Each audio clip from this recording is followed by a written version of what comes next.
Student, आज से हम लोग संस्कृति इंस्टीट्यूट में 12th बायोलॉजी का सिलेबस शुरू करने जा रहे हैं। आशा करता हूँ कि आप लोग सभी घर पर हों और घर पर होंगे भी और स्वस्थ भी होंगे और रहना भी। आप लोग का पढ़ाई कभी डिस्टर्ब नहीं होगा। आज से ऑनलाइन क्लासेस शुरू हो चुका है। जब तक लॉकडाउन की समस्या रहेगी, हम कोशिश करेंगे कि सिलेबस जो भी हम लोग के पास है उसको हम धीरे धीरे कोप करना शुरू करें। 11th के तरह 12th में भी बायोलॉजी में टोटल 5 यूनिट है। जैसे पिछले क्लास में हम लोग पढ़े थे 5 यूनिट में पूरा सिलेबस बटा हुआ था। 12th में भी टोटल 5 यूनिट है। 5 यूनिट में चैप्टर दिया हुआ है। तो सबसे पहला यूनिट जो आप लोग पढ़ेंगे वो होगा रिप्रोडक्शन से रिलेटेड। इसमें टोटल 4 चैप्टर है और फर्स्ट यूनिट जो है रिप्रोडक्शन से रिलेटेड है। इसमें 4 चैप्टर हम लोग को पढ़ना है। सेकेंड यूनिट हम लोग जेनेटिक्स से रिलेटेड पढ़ेंगे, उसमें 3 चैप्टर हम लोग को पढ़ना है। थर्ड यूनिट जो है उसमें हेल्थ एंड डिजीज और प्लांट्स जो टिश्यू कल्चर वगैरह होता है, प्लांट प्रोपगेशन होता है, उसके बारे में हमको थर्ड यूनिट में पढ़ना है। फोर्थ यूनिट जो है वो बायोटेक्नोलॉजी से रिलेटेड है, उसमें 2 चैप्टर पढ़ना है। और लास्ट यूनिट 5वां यूनिट जो है वो इकोलॉजी है, उसमें 4 चैप्टर हम लोग को पढ़ना है। इस तरह से टोटल हम लोग को 17 चैप्टर कवर करना है पूरे 12th। आज हम लोग फर्स्ट यूनिट यानी रिप्रोडक्शन वाला यूनिट शुरू कर रहे हैं। इसमें फर्स्ट चैप्टर है रिप्रोडक्शन इन ऑर्गेनिज्म।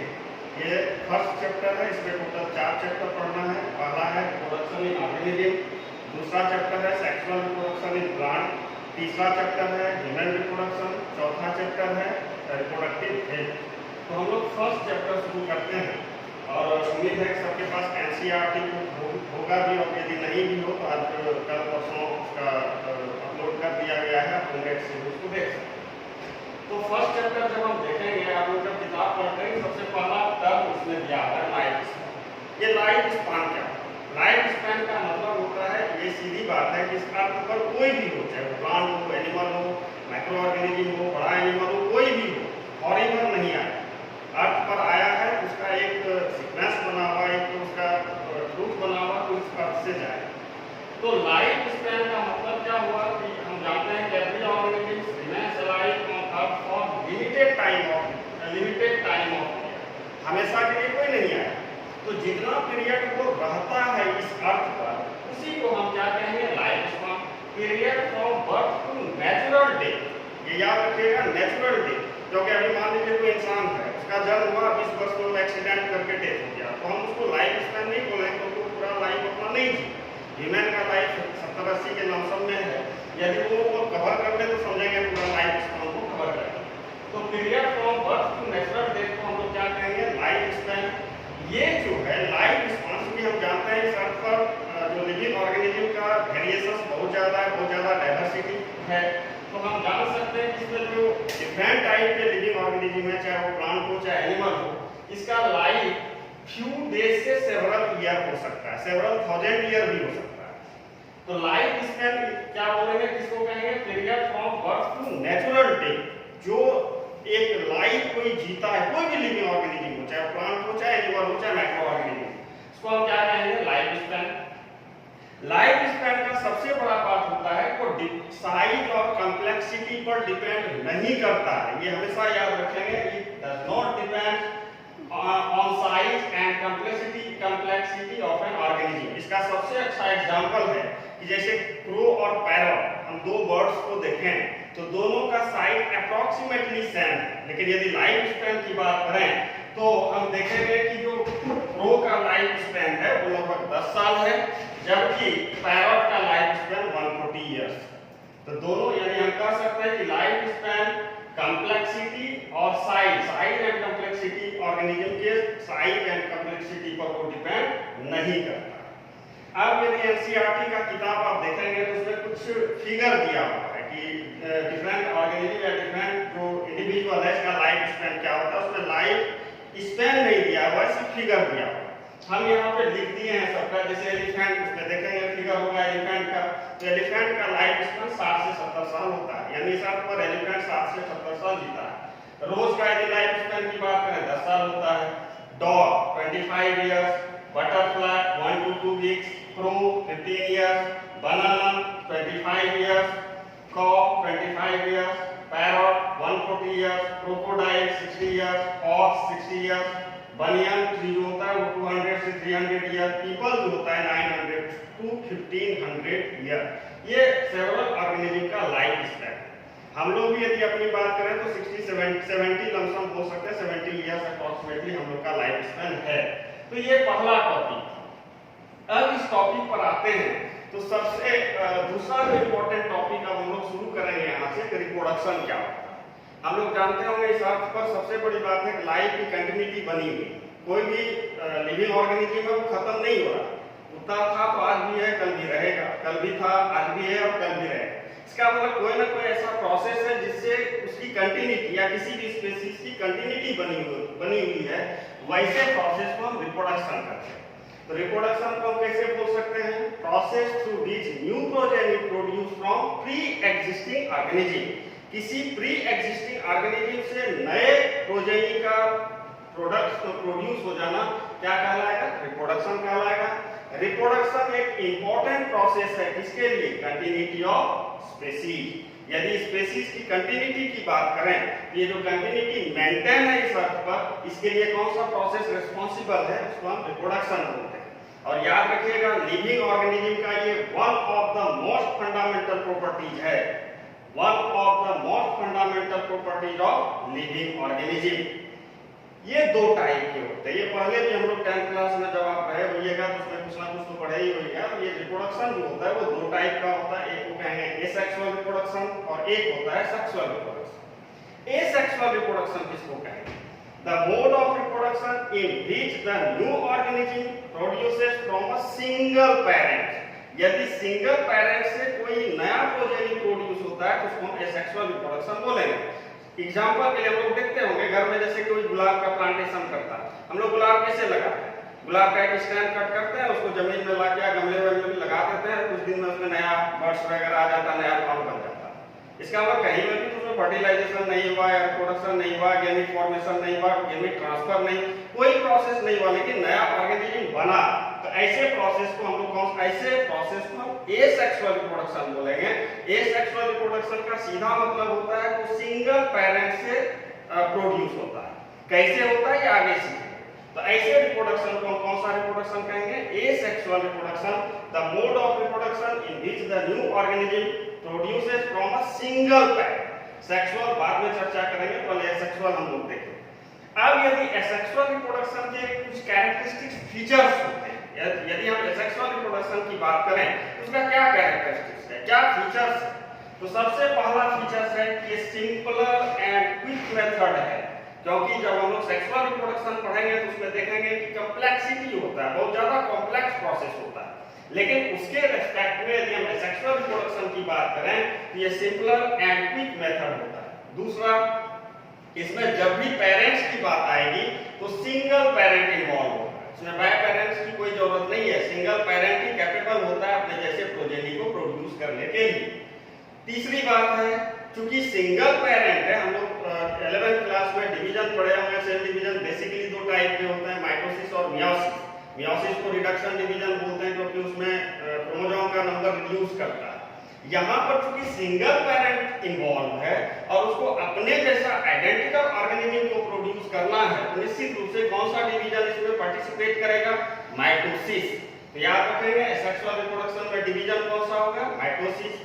अच्छा, दूसरा, उसके बाद का प्रोसेस, गैमीट नहीं बनेगा। क्यों बनेगा? क्योंकि पेरेंट तो इन्वॉल्व सिंगल है, बाय पेरेंट रहेगा तब ना गैमीट बनेगा। गैमीट बनेगा तो फ्यूजन करेगा। यहाँ तो सिंगल पेरेंट है, सिंगल पेरेंट है तो गैमीट बनने की कोई जरूरत नहीं है। तो हम बोल सकते हैं ऐसे रिप्रोडक्शन में गैमीट फॉर्मेशन नहीं होता है।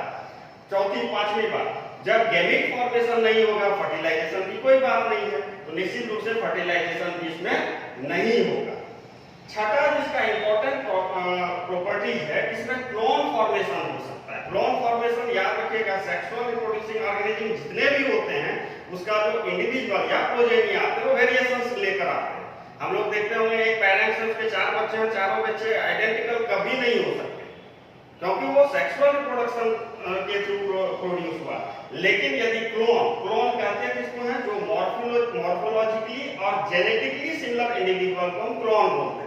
तो क्लोन का फॉर्मेशन जब भी होगा या होने की जो पॉसिबिलिटीज है वो एसेक्सुअल रिप्रोडक्शन के थ्रू ही हो सकता है। ये एसेक्सुअल रिप्रोडक्शन के ये 6 इंपॉर्टेंट फीचर्स है या कैरेक्टरिस्टिक्स है।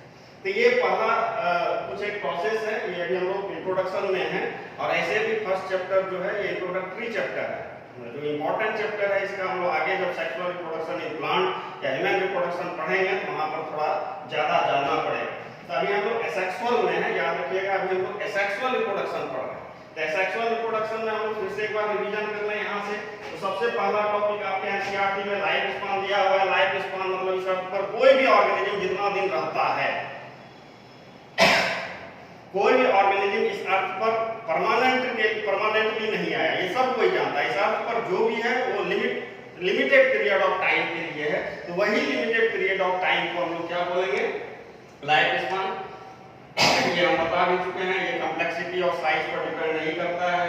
इसका सबसे अच्छा एग्जांपल है क्रो और पैरॉट, दोनों सिमिलर स्ट्रक्चर है, लगभग स्ट्रक्चरली दोनों सेम है, लेकिन दोनों का जो लाइफ स्पान है क्रो का ओनली 10 इयर्स है, जबकि पैरॉट 140 ईयर सर्वाइव करता है इस अर्थ पर।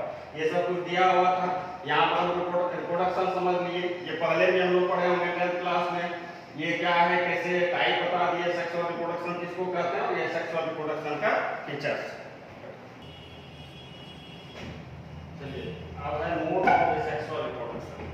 आप लोग के सिलेबस में हम लोग को सेक्सुअल रिप्रोडक्शन के 3 मोड पढ़ना है। सबसे पहला है सेक्सुअल रिप्रोडक्शन इन एनिमल, दूसरा है सेक्सुअल रिप्रोडक्शन इन फंगी और तीसरा है सेक्सुअल रिप्रोडक्शन इन प्लांट। ये तीनों को हम लोग अलग अलग पढ़ेंगे। तो सबसे पहला नंबर है सेक्सुअल रिप्रोडक्शन इन एनिमल। इस अर्थ पर जो भी एनिमल है, क्योंकि हम पहले ही बता चुके हैं कि सेक्सुअल रिप्रोडक्शन में सिंगल पेरेंट इन्वॉल्व होते हैं। तो सिंगल पेरेंट इन्वॉल्व होकर किस तरह अपने जैसे प्रोजेनी को प्रोड्यूस करता है, उसी को हमको इसमें मोड सीखना है। तो सबसे पहला एनिमल्स की यदि हम बात करें तो एनिमल्स में 4 तरीके से सेक्सुअल रिप्रोडक्शन होता है। सबसे पहले प्रोसेस को हम फिजन बोलते हैं, फिर फ्रेगमेंटेशन होता है, बडिंग होता है और गिम्यूल फॉर्मेशन होता है। ये 4 टाइप है। हम लोग सेक्सुअल रिप्रोडक्शन इन एनिमल पढ़ रहे हैं, बाकी 2 टॉपिक आगे पढ़ेंगे। तो सबसे पहला है सेक्सुअल रिप्रोडक्शन इन एनिमल। ये 4 तरीके से हो सकता है। सेक्सुअल रिप्रोडक्शन जो एनिमल्स में होता है, बेसिकली माइक्रो ऑर्गेनिज्म या छोटे-छोटे एनिमल्स में होते हैं वो, तो इसमें 4 तरीके होते हैं। सबसे पहला फिजन, फिर फ्रेगमेंटेशन, तीसरा बडिंग और चौथा गिम्यूल फॉर्मेशन। तो सबसे पहला नंबर हम लोग फिजन से शुरुआत करते हैं। फिजन का यदि हम फिजन की बात करें तो ये 2 टाइप के होते हैं, बाइनरी फिजन और एक होता है मल्टीपल फिजन। बाइनरी फिजन का एक अच्छा सा एग्जांपल है जिसको हम अमीबा बोलते हैं। ये फोटो जो होता है हम लोग जानते भी होंगे, नाम भी सुने होंगे, अमीबा। इसमें न्यूक्लियस होता है, इसके चारों तरफ जो ये सेल जो इसका ये है, इसको हम सीटोपोडिया बोलते हैं। तो यदि ये अमीबा को हम देखें कैसे बाइनरी फिजन होता है, याद रखिएगा बाइनरी फिजन अमीबा जब भी करता है फेवरेबल कंडीशन में करता है। फेवरेबल कंडीशन का मतलब यदि उसका टेम्परेचर ऑप्टिमम कंडीशन जिसको हम बोल सकते हैं, यदि वो फेवरेबल रहा तो अमीबा बाइनरी फिजन करता है। कैसे करता है, सबसे पहले ये अमीबा है, सिंगल सेल ऑर्गेनिज्म होता है। सबसे पहले इसके अंदर जो न्यूक्लियस है, ये न्यूक्लियस का साइज थोड़ा बदलता है और ये एक डम्बेल शेप्ड हो जाता है। सबसे पहले न्यूक्लियस डम्बेल शेप्ड में कन्वर्ट हो जाता है। देखिए यहाँ पे न्यूक्लियस है, राउंड शेप है, यहाँ पे थोड़ा डम्बेल शेप्ड हो गया। अब ये न्यूक्लियस फिर फर्दर डिवाइड करेगा, अल्टीमेटली 2 न्यूक्लियस बनेगा, 2 न्यूक्लियस बना तो 2 अमीबा बन गया। ये हम डॉटर अमीबा बोल सकते हैं, यहाँ पे पेरेंट अमीबा है। तो यानी एक अमीबा 2 अमीबे में, एक अमीबा से 2 अमीबा बना, इसलिए ऐसे फिजन को हम लोग बाइनरी फिजन बोलते हैं। ये जब भी होगा फेवरेबल कंडीशन में। अब दूसरा मल्टीपल फिजन, इसमें भी हम अमीबा का ही एग्जांपल लेते हैं, लेकिन याद रखिएगा अमीबा बाइनरी फिजन करता है फेवरेबल कंडीशन में, लेकिन यदि कंडीशन अनफेवरेबल हो जाए तो अमीबा फिजन तो करता है लेकिन प्रोसेस बदल जाता है और उस प्रोसेस को हम मल्टीपल फिजन बोलते हैं। सबसे मल्टीपल फिजन में इसका क्या प्रोसेस है, तो फिगर हमने ड्रॉ करके रखा है, तो आप फिगर को समझ लेंगे, सारा प्रोसेस समझ में आ जाएगा। सबसे पहले ये पेरेंट अमीबा। जब इसका कंडीशन अनफेवरेबल होता है, कंडीशन अनफेवरेबल इसका नहीं, कंडीशन होता है एनवायरनमेंट का ऑप्टिमम, जो एनवायरनमेंटल कंडीशन, यदि इसके कंडीशन एनवायरनमेंटल कंडीशन एडवर्स हो गया इसके लिए तो अनफेवरेबल कंडीशन, और अनफेवरेबल कंडीशन में ये जो रिप्रोड्यूस करता है मल्टीपल फिजन से करता है। तो कैसे करता है? पेरेंट अमीबा है, सबसे पहले ये अपना जो स्यूडोपोडिया है वो श्रिंक करता है। हम लोग देखे हमने स्यूडोपोडिया इरेगुलर शेप में होता है, इसका कोई विशेष शेप होता नहीं, लेकिन ये क्या करता है स्यूडोपोडिया को श्रिंक करके एक राउंड शेप बन जाता है। देखिए यहाँ पूरा स्यूडोपोडिया था, ये पूरा श्रिंक किया और ये पूरा का पूरा गोल, इसका जो स्यूडोपोडिया पूरा गोल हो गया। तो ऐसे अमीबा को राउंड अमीबा बोल सकते हैं, इसका जो स्यूडोपोडिया वाला पार्ट था वो पूरा राउंड हो गया। अब इसके बाद क्या होता है, इसके ये जो इसका वाल है इसके ऊपर 2 से 3 एक सिस्ट वाल का फॉर्मेशन हो जाता है अपने आप। 2 से 3 हम 3 बनाए हैं, 2 से 3 सिस्ट वाल का फॉर्मेशन हो जाता है और इस प्रोसेस को हम कहते हैं इंसिस्टेशन प्रोसेस। यानी राउंड अमीबा या जो उसका स्यूडोपोडिया श्रिंक करने के बाद वो रेगुलर शेप में आया, तो उस शेप के बाद इसके ऊपर 2 से 3 ये 2 से 3 इसके ऊपर सिस्ट वाल का कवरिंग आ जाता है। ऐसे प्रोसेस को हम इंसिस्टेशन बोलते हैं। न्यूक्लियस अभी भी एक है। अब यहाँ पर एक डिवीजन होता है, वैसे डिवीजन को हम बोलेंगे ए माइटोसिस। हम लोग जब 11th में डिवीजन पढ़े होंगे तो जानते होंगे माइटोसिस भी होता है, मियोसिस भी होता है, गेमाइटोसिस भी होता है। तो ये ए माइटोसिस डिवीजन करके ये जो एक न्यूक्लियस है ढेर सारे न्यूक्लियस है यानी मल्टीपल न्यूक्लियस में ये कन्वर्ट हो जाता है। ऐसे डिवीजन को हम एमाइटोसिस डिवीजन कहते हैं। पीछे यदि आप जाइए तो सेल डिवीजन याद करेंगे तो सारा समझ में आएगा। ये न्यूक्लियस ढेर सारा न्यूक्लियस में कन्वर्ट हो गया, ऐसे डिवीजन को एमाइटोसिस बोलेंगे। अब ये जो न्यूक्लियस है इसके ऊपर धीरे धीरे साइटोप्लाज्म सराउंड करेगा, सबके ऊपर जितना न्यूक्लियस बना, मान लीजिए एक न्यूक्लियस से 50 न्यूक्लियस बना तो 50 न्यूक्लियस के ऊपर में साइटोप्लाज्म सराउंड करेगा, इसको घेरेगा। तो इस स्ट्रक्चर को यदि हम फिगर में देखें तो एक इंसिस्टेड अमीबा है, इसके अंदर ढेर सारे छोटे सेल लाइक स्ट्रक्चर दिखाई पड़ रहा है। इस पूरे स्ट्रक्चर को हम नाम देते हैं अमीबुली। इसका नाम होता है अमीबुली। यानी एक न्यूक्लियस था वो एमाइटोसिस डिवीजन करके ढेर सारे न्यूक्लियस में कन्वर्ट हुआ। ये सारे न्यूक्लियस के ऊपर में साइटोप्लाज्म सराउंड किया, उसके ऊपर कवरिंग हुआ तो ये सेल लाइक स्ट्रक्चर बनी। ये सिस्ट या इस अमीबा के अंदर ढेर सारा छोटा सेल लाइक स्ट्रक्चर क्रिएट हो गया। ऐसे स्ट्रक्चर के पूरे स्ट्रक्चर को हम अमीबुली बोलते हैं। यहां तक जितना भी काम हुआ ये सारा अनफेवरेबल कंडीशन में हुआ। अब सपोज करें यहां तक बन गया लेकिन कंडीशन अनफेवरेबल ही है तो एज यूजुअल ये ऐसा ही पड़ा रहेगा। जब कभी भी फर्दर फेवरेबल कंडीशन आएगा, जैसे इसको फेवरेबल कंडीशन मिलेगा इसका सिस्ट वाल ब्रेक कर जाता है। जैसे ब्रेक करेगा इसके अंदर जितने सारे छोटे अमीबुली थे वो बाहर आ जाएंगे और जितने अमीबुली हैं सबसे एक नया डॉटर अमीबा का फॉर्मेशन होगा।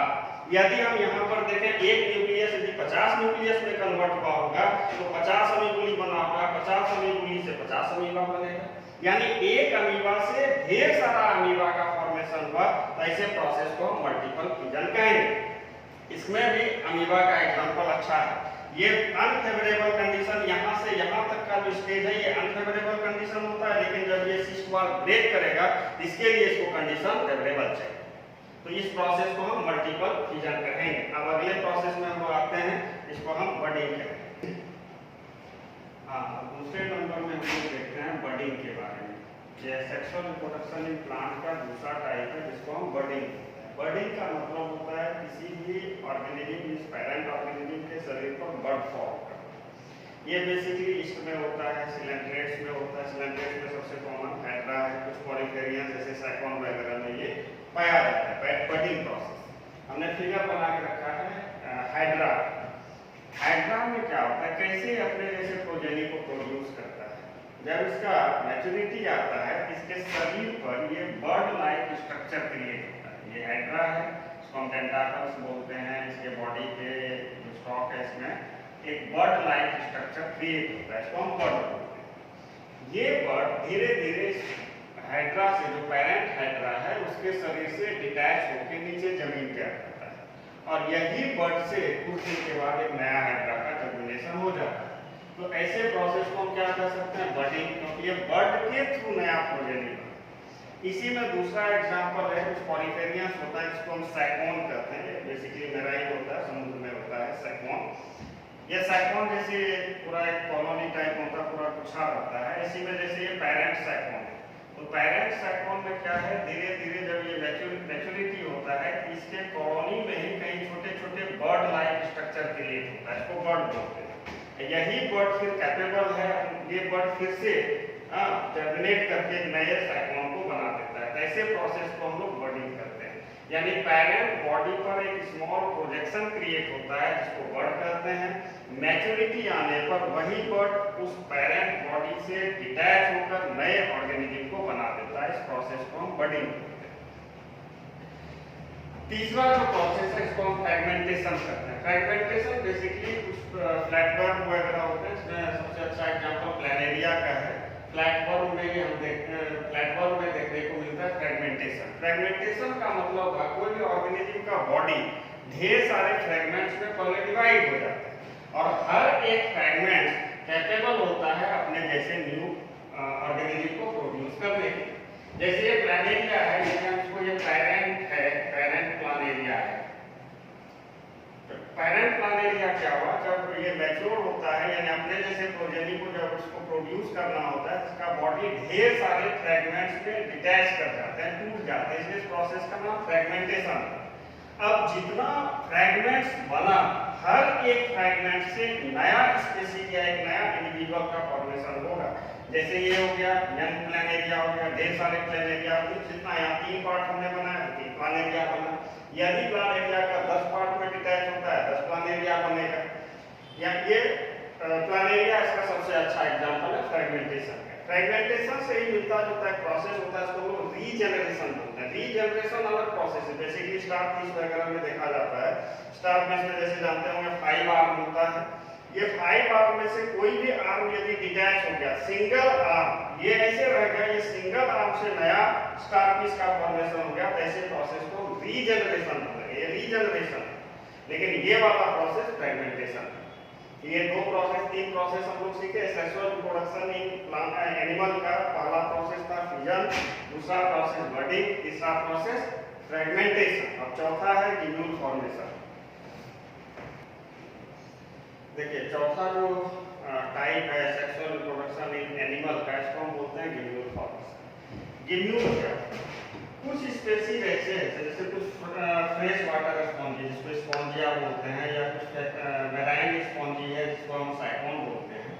ये सब के स्ट्रक्चर को यदि हम देखें तो इसके यदि इसका जो बॉडी है इसके अंदर कुछ बर्ड लाइक इंटरनल बर्ड होता है, यानी जो बॉडी है उसके अंदर कुछ बर्ड लाइक स्ट्रक्चर रहते हैं जिसको हम लोग आर्कियोसाइट्स कहते हैं। आर्कियोसाइट्स बेसिकली 2 मेम्ब्रेन से घिरा हुआ रहता है।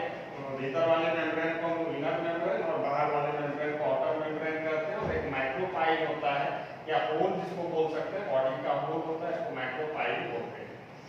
अब ये कैसे होता है, ये पूरा ये जो इंटरनल बर्ड को ही हम गिम्यूल बोलते हैं। नाम से कंफ्यूज मत होइएगा, ये गिम्यूल का मतलब इंटरनल बर्ड। किसी भी स्पीशीज, बेसिकली ये वाटर स्पॉन्जी या फिर फ्रेश वाटर स्पॉन्जी या मैराइन स्पॉन्जी जिसको हम साइकोन बोलते हैं, इसके शरीर के अंदर कुछ इंटरनल बर्ड क्रिएट हो जाते हैं जिसको आर्कियोसाइट्स कहते हैं। अब ये आर्कियोसाइट्स क्या करता है, जब फेवरेबल कंडीशन, ये सारा का सारा आर्कियोसाइट ये बर्ड है, archaeocyte group of cell like structure बोल सकते हैं, लेकिन ये आर्कियोसाइट बर्ड हुआ। जब फेवरेबल कंडीशन आता है, फेवरेबल कंडीशन में सारा का सारा आर्कियोसाइट्स ये माइक्रोपाइल से बाहर निकल जाता है और जैसे बाहर निकलेगा एक नया कॉलोनी डेवलप कर देगा उस स्पीशीज का। ऐसे फॉर्मेशन को या ऐसे सेक्सुअल रिप्रोडक्शन को हम लोग गिम्यूल फॉर्मेशन बोलते हैं। ये सेक्सुअल रिप्रोडक्शन इन एनिमल का चौथा टाइप है। हम शुरू में बता चुके हैं सेक्सुअल रिप्रोडक्शन को 3 मोड में पढ़ेंगे। सबसे पहला है सेक्सुअल रिप्रोडक्शन इन एनिमल, जो अभी हम पढ़े 4 टाइप के होते हैं, फिजन, बर्डिंग, फ्रेगमेंटेशन और गिम्यूल फॉर्मेशन। दूसरा है सेक्सुअल रिप्रोडक्शन इन फंगी, जो हम आगे पढ़ेंगे, और तीसरा है सेक्सुअल रिप्रोडक्शन इन प्लांट, उसको भी हम लोग को आगे पढ़ना है। ये आज हम लोग खत्म किए सेक्सुअल रिप्रोडक्शन इन एनिमल। यदि इसमें जो आज हम पढ़े या जितना हम लोग अभी हम बता रहे थे, इसमें यदि किसी को भी कोई प्रॉब्लम हो तो कमेंट सेक्शन में अपना कमेंट लेके हमसे पूछ सकते हैं। अगले क्लास में हम उसको सॉल्व करेंगे। अभी ये कंटिन्यू रहेगा। अगले क्लास, अगले वीडियो का मेरा टॉपिक होगा सेक्सुअल रिप्रोडक्शन इन फंगी और सेक्सुअल रिप्रोडक्शन इन प्लांट। और भी जैसे हम लोग सिलेबस आगे बढ़ते चले जाएं, धीरे धीरे जो भी टॉपिक है वो होते चला जाए। जब तक ये लॉकडाउन या जो भी सिचुएशन है अभी पूरे देश या पूरे दुनिया का, हम लोग इसी स्टेज में धीरे धीरे पढ़ते हुए चले जाएंगे, ताकि सिलेबस पर आगे जब हम लोग का रेगुलर क्लास शुरू हो तो उस पर ज़्यादा प्रेशर ना रहे। तो धीरे धीरे हम लोग आगे बढ़ेंगे। जहाँ तक संभव हो, अभी थोड़ा सा हम लोग को भी परेशानी है, कुछ दिनों में हम लोग भी थोड़ा सा सुदृढ़ होकर ढेर सारे वीडियो, ज़्यादा से ज़्यादा वीडियो बना के अपलोड करेंगे, ताकि आप लोगों को सुविधा हो और सिलेबस के प्रति ज़्यादा परेशानी ना हो। ठीक है, फिर मिलते हैं अगली क्लास में।